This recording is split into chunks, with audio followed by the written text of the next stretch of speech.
What is that noise? What is that noise? Well, welcome everyone to a Immortals Meandering session. I'm Kyrin over here. Juan on this side. Juan on the mic with the ranita on top of his mic as well. This is a meandering session. We're going to talk loosely about a couple of random things that have come up for us. Today, I'm going to talk about the QR codes, video podcasting, and injustice in Topgolf. Injustice. Oh, injustice. Okay. I've got a little interesting story that I came across around EML and their payments to their employees. Okay. Maybe dodgy shares. I think we talked about it a long time ago. So dodgy shares. Yeah, Jesus. Just a little story and your thoughts around it. Okay, cool. Well, I'm going to start off with the QR code. So I have a disappointing news on here. They're not an overwhelming success right now. So you can see in the background behind me here, I've got the QR code on the post from the last Meanderings or Musing session. Yep. A couple of other places I've been putting it. I've been going around. I've put a couple at the Calisthenics Park. I've put a couple in Eat Street and one or two out and about in the Brisbane area, particularly in, where'd we go to for that dinner? Honto. So if you're in the bathroom of Honto, try and search right ahead of you. I put it there. One didn't even notice it. So obviously it's not working so great on that front. The other problem is rain. Rain has affected a couple of them already. I was trying to do them. Affected? I doubt this one is. This one looks pretty good. I'll try it in a second once I've stopped talking, and then you can chat. But the couple at the park, there was one, the small tiny one that I put on the table, didn't work. And actually the small tiny ones, even though they have worked for me, they weren't working that night that we were out. And I saw it was blurry, so I went over to the other bigger one I'd put on the post, about the same size as the one behind me, which is 3 centimeters by 3 centimeters. Yep. Blurry as well, was unusable. So unfortunately, I'm going to have to be a bit more specific. I am thinking though, and I want to get your thoughts on this, ideal location, men's bathroom stalls on the door as it closes, so it's looking right in front of them. What do you do on the toilet? You whip out your phone. Oh, there's a QR code. I'm going to use it. So our audience in the future is going to be men on the toilet. What do you think? I think that's a flawed idea for many, many reasons. But one, it highlights to me, I think it's the make sure you get your advertising and your marketing right, folks. But it's good. I think this has been doing our own little A/B testing. You know, does a certain size work? Does the bigger ones work? Does the smaller ones work? So I think that's a good little pointer there. Yep. I think it's just... The other problem, and I experienced this right now, was what I did was I printed them on paper, laminated them. The glare from the lamination makes it hard as well. So that one worked just then, but I had to play around with it for 10 seconds. That puts me off. If you'll be like, I don't want to do this anymore. No, the reason I say that I think that would be a flawed idea would be, I think you're assuming that somebody's going to close the door and sit down and take shit. Where I don't know how many people, the percentage of people who really go out and take shit out in public is. That's true. Some people don't really enjoy that. So I have no problem. Totally understand it. Yeah.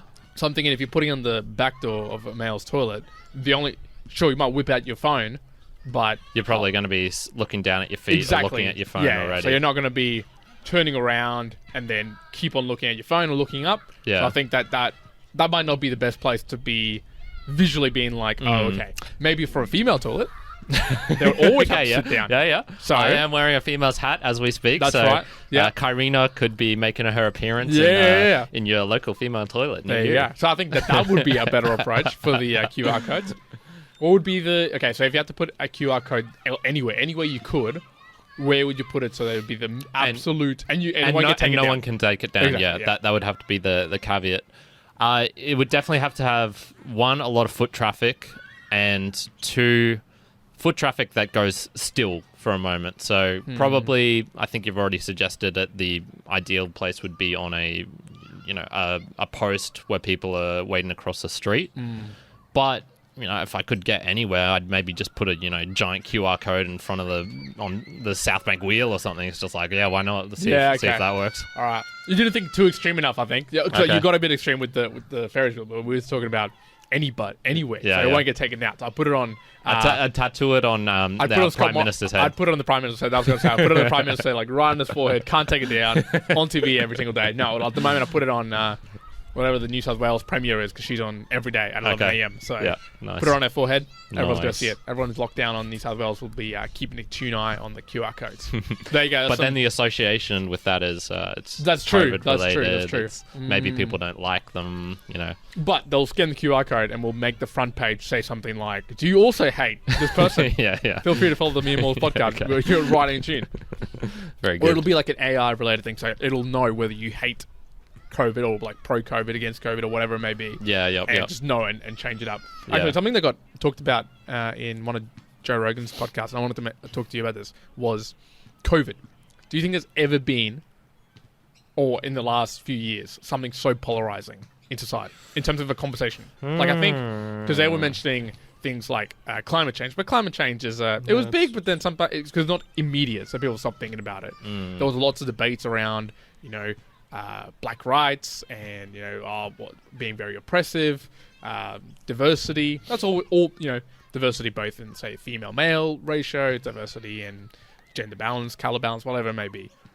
But I would say as well, COVID's probably going to be, at least of what I've seen, the thing that's been like, you're not in the middle. Like, there's just so few people who are in the middle when it comes to COVID, whether it's like what we should do about things. Everyone's got a very strong view, I would say, and not a lot of people have a strong view that is loosely held. It's very strong, and you're like, yes, no, this is my belief, and I'm not willing to entertain the other idea. Yeah, That's on the other side. Yeah, I think the trap, though, with what you were just saying is the US news media dominates. So all those things, I doubt that many people in China or Japan were really caring about the black civil rights, for example. It's just not Good point, in there. good So point. I would be thinking a more global type of thing. So yeah, climate change would probably be a bit higher up there for me than More than COVID?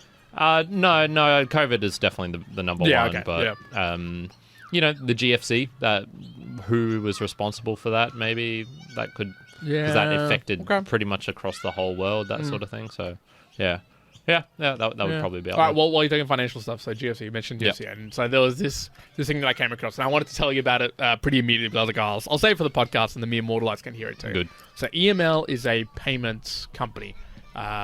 They do like either payment gateway or payment transactions. Not really part of the story. So they released basically a quarterly announcement. And now I didn't do all my mathematical numbers here. This was done by someone on Reddit that I randomly saw. So I hold all of this to the level that you would see information on Reddit. So that is like loosely held. Nice. But they put out the information saying that they had spent X amount of money on employee benefits. Now, that was very broadly said, like employee benefits. What is that? No one really knows. I'm thinking stocks. I'm thinking maybe, Christmas dinners. I'm thinking... Something like that, right? Yeah. Something like that. Now, the number... Now, I won't tell you what the number was because it doesn't really matter because you don't know the employees. But some person was like, okay, I'm going to work out how much that is per person, right? Because the employee benefits getting paid to this company was more than the revenue that this company was making. So it's like, hold on a moment, what's going on here? Do you care to guess how much the employee benefits was per employee based on the calculation of this person? Jeez, it'd be like 200 grand or something. It was up there, 120 grand. So the employee benefits was 120 grand per person in this company. And so we're not talking like salary, we're not talking anything. This is like, this people are getting paid for who knows what it is. Well, are they actually getting paid? Is it actually going to them? Is True. The So question, or is this so just some obviously, dodgy accounting? this came from Redditors. So the main prevalent idea was like, these people were just like partying every single weekend or something like that. Like, dude, how many like hoes and boats were these guys like hiring out to actually get to this number? But I was like, man, that's a lot of money. 120 grand if you're spending on employees. Like, if that is true, that's 10 grand a month. Right? Yeah. That's 10 grand a month. Like, can you imagine per person? Yeah. Can you imagine how much crazy crap you could be doing for that much? Yeah, that's a lot. That's a lot of money, man. I mean, you've told me some of the Accenture stories. Yeah, exactly. And it was like, they sounded and pretty... that seems, and that would be like tame in comparison to what these people could do. Like, Yeah, it would exactly. It'd be like, a couple of $100 every single day on some employee benefit. Yeah, well, I'll give you some stories that I heard of secondhand from the mines. So I arrived into the mining industry in 2013. In that time, 2014. By that time, it was starting to decline, the coal price, at least in the Bowen Basin here in Queensland. But some of the stories I heard from sort of the 2009 through 2011 period, both good and bad. So crazy stuff as in Mackay, for example, you could not find a room. So people were getting their Queenslander home. So essentially, imagine your living room, putting a curtain on one side and then the other side, and then saying, yeah, that's a room. Yeah. 400 per week for a share house, essentially. And not even your own room. It's just a couple of curtains and a place to put. There was a guy who I worked with who was, earning stupid money. He had to tent out he had to sleep in his car and then converted his ute into a tent sort of thing for 6 months before he found a room. Trying to get a room, there would be an advertisement going out, and the rental agency would just have a line out the door, down the block, and across the road of people coming in. And then the fun stuff though was hookers, parties. Let's bring up hookers from Brisbane for the weekend. We got whatever we can do. We'll just chuck money. There was a time where surveyors would go out to the mine, so there'd be surveyors working in Mackay or whatnot. They'd go out to the mine to do a job or whatnot, because the mining, you always need surveyors and whatnot. They just wouldn't come back. They'd go out there, the miners would be like, hey, we need surveyors. How's 200k sound for you? That sounds pretty good. Cool. All right. You're staying. And then, so then they'd, maybe they'd come back, finish off their work, but it's like, oh yeah, hey, I'm quitting. Madness. Yeah, it's madness. I feel like that particular ecosystem where it goes crazy in terms of money, and then all of a sudden you've got like these crazy things where you're renting out half a room with curtains, or you get like job offers like that out of nowhere. Yeah, I can imagine other places in the world where similarly like New York City. Would it be kind of like that? I feel like it isn't, but I think there is that sort of level of crazy stuff. Like I remember I knew someone who got a law internship there. And the job was an Australian 170, I believe, 150, 170 grand, right? Which to you and me, like, or any mere mortal like who hears that, it's like, wow, that's a lot of money. Couldn't live in New York. Like, couldn't work, couldn't make it live. Like, she didn't want to live further away from New York City. She wanted to live in New York City. Couldn't do it. Like, she was outpriced to do that. And I was like, and had to fly back. So this was years ago. And I went, dude, that is crazy. Yeah. What the hell? Yeah, I can see it. I can imagine it being in certain, maybe not locations, but just in a really new industry. So, the dot-com boom, so Silicon Valley, people flood there, and a couple make it rich. The Elon Musk of the world and Peter Thiel creating PayPal, for example. I could see that in just certain locations, certain things going like that. But, we heard and saw some stuff in Japan of businessmen just going out and that is true. The bar culture they had there of those tiny bars where you just go hard for X amount of period. What were those little rather bars than called? bar hopping. Do you remember what they were called? I can't remember. The area. I was trying to remember the actual Golden Guy. It was the Golden Guy. Can't remember what they were. But they had those bars everywhere as well. There was so many places which were tiny, and we went to some of the Western ones because we like the pool table, we like the big atmosphere. Actually, let's just quickly reminisce because you're bringing it up. So just recently, I don't know if I've triggered something on my phone, but I've been starting to get the what do you call it? The images of like, this was 3 years ago, this was 4 years ago. Yeah. Okay. And dude, I'm just like, holy cow, man! I wish I was back in some of these places or had the availability. Every time I open my phone, this is what I see. It's a picture of me in Japan walking through the Osaka? crazy. No, I think that was in Tokyo, but it was in a Shinjuku, maybe is that the light city, electric city, whatever it is, where it's just shit plastered everywhere, where the Godzilla was. Yeah, I know what you're talking about. Yeah. Yeah, anyways, but I was just reminiscing, looking back at those, because there was both the Mexico one, so we recently, we went to whatever it was, 4 years ago, and then Japan, more recent than that. And the other one, when I actually opened my screen, it's actually Mexico. It's us in Mexico. And even today, someone sent me a text message around a new position, and someone who I knew from a long way back, just kind of saying like, "Oh, congratulations!" And one of the interactions that we had was, she was missing Japan and Korea, like she really wanted to go back, and it kind of made me think of maybe not so much us. Like, let's just imagine us. Cool, we've traveled now, we've done a couple of things, but is there mere mortal? Maybe I want to know if there's mere mortalites out there. If there's like 14-year-olds, 15-year-olds out there listening to us, or for the 14, 15, maybe in that age group where they've never really properly traveled around the world, unless you were really lucky with your family, but you probably haven't. And if you haven't, it's like you don't know when you could go. Like, it might be you know where people might take like a gap year. Yeah. There's no reason to take a gap year because there's nowhere you're really going to be going unless you want to just go work some random place.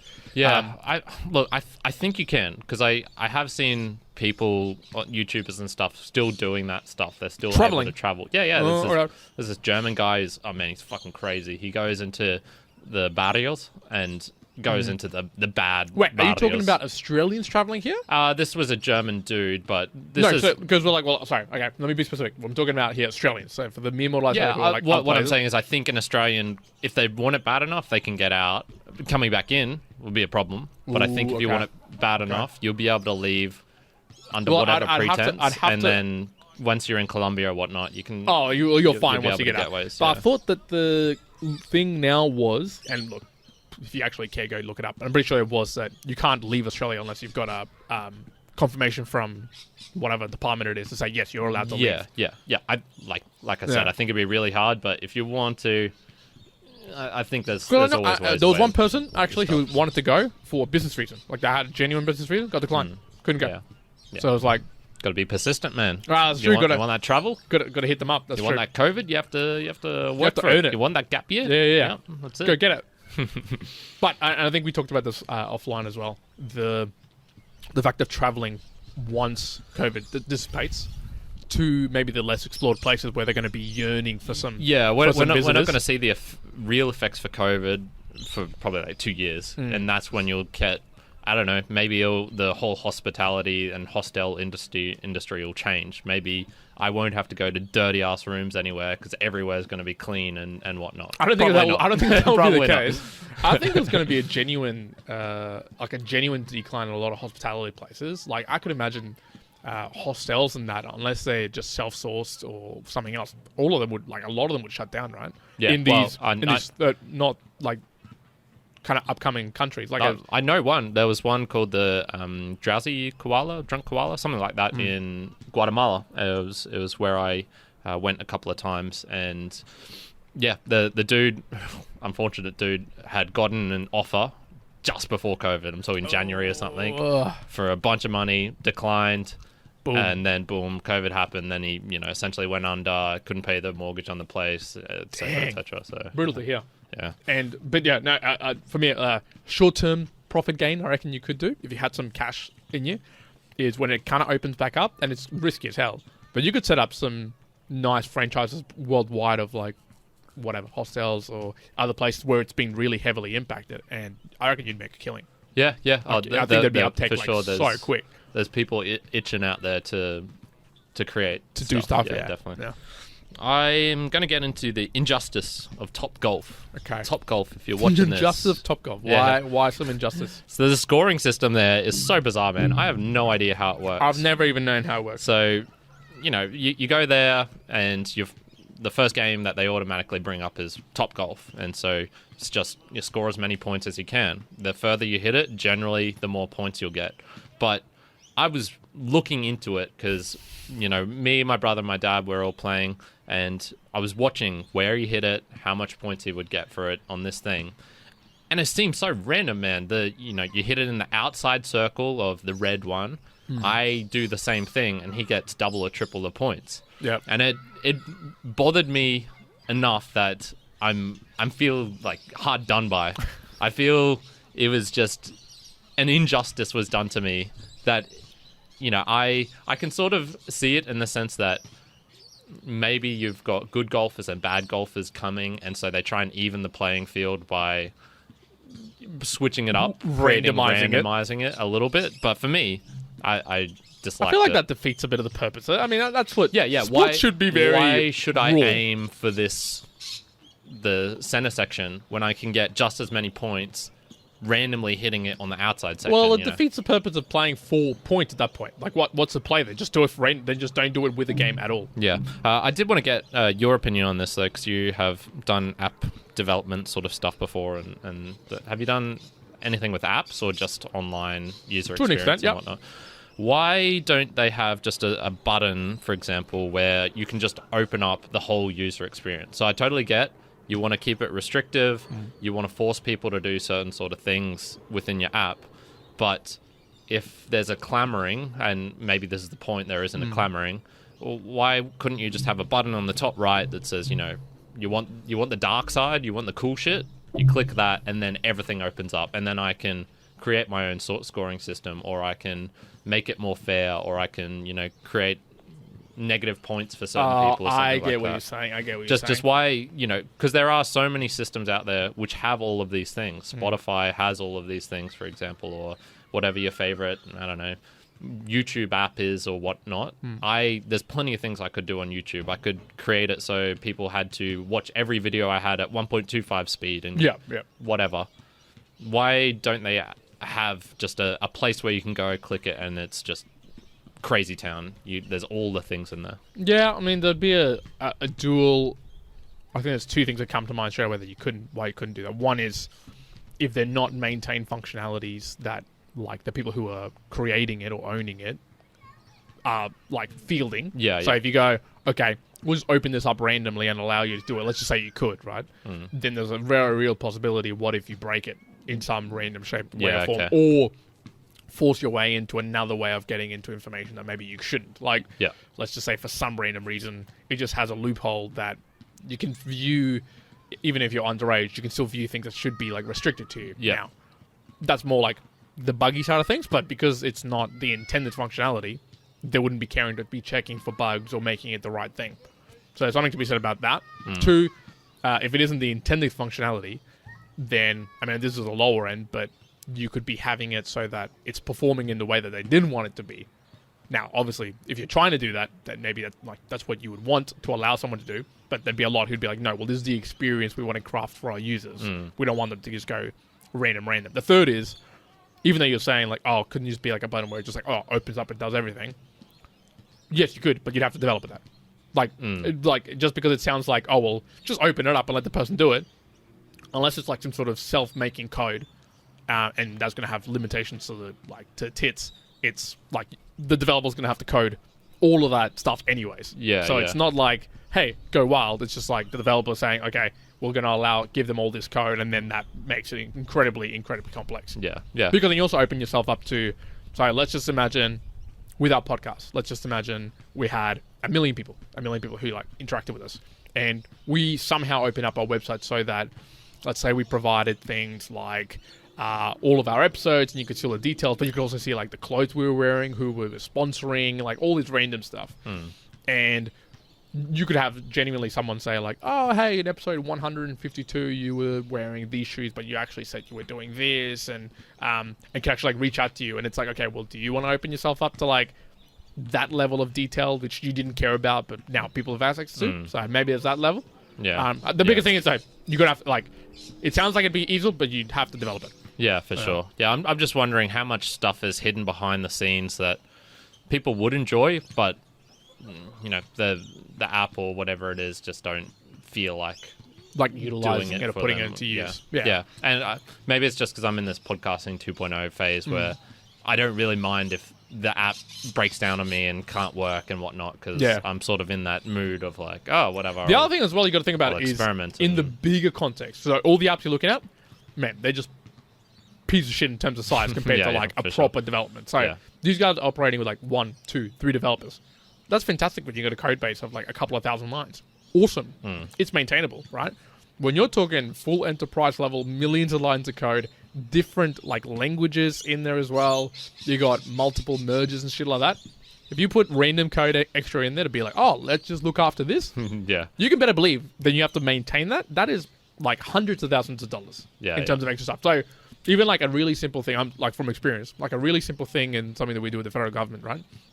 You decide, hey, we want to do this slight change here in this coding. Like, let's just say I could, there's more data that we have that we're not given to the user.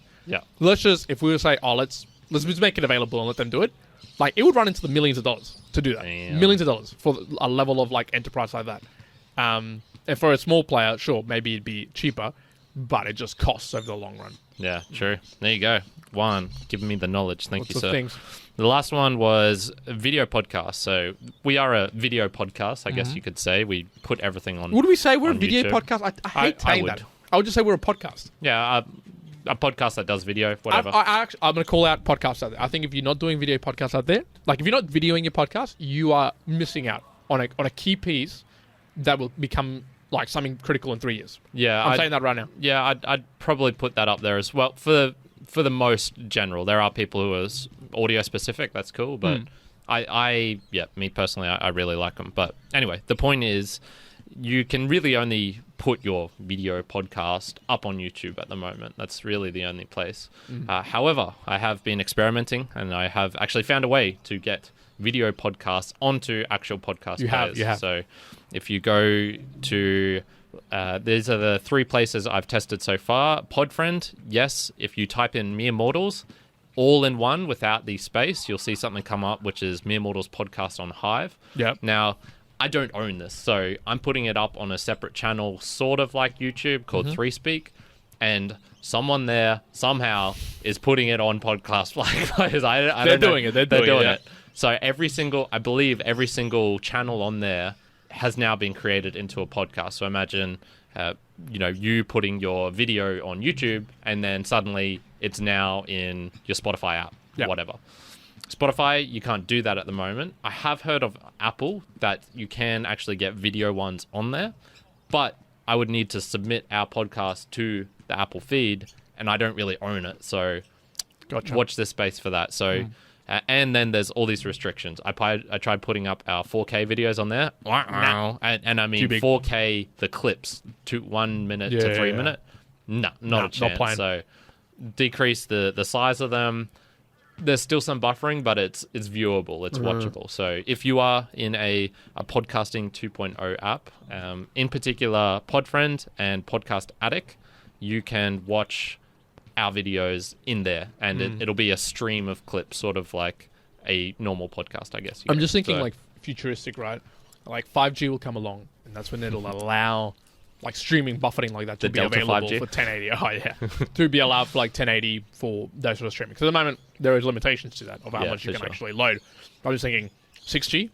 I'll call it out now. I'm 15 years early. It'll be like VR mode. So you'll be able to be sitting like next to Kyrin while the podcast goes. Oh, like from the perspective of Kyrin. So you'll be sitting like where you'd be sitting, and instead of the camera, it'll be like some 360-degree camera, or multiple cameras that you can get different angles for it as well. Yeah, I think that would be cool. Oh man, I looked into this for us. There's so many complexities to doing something like that.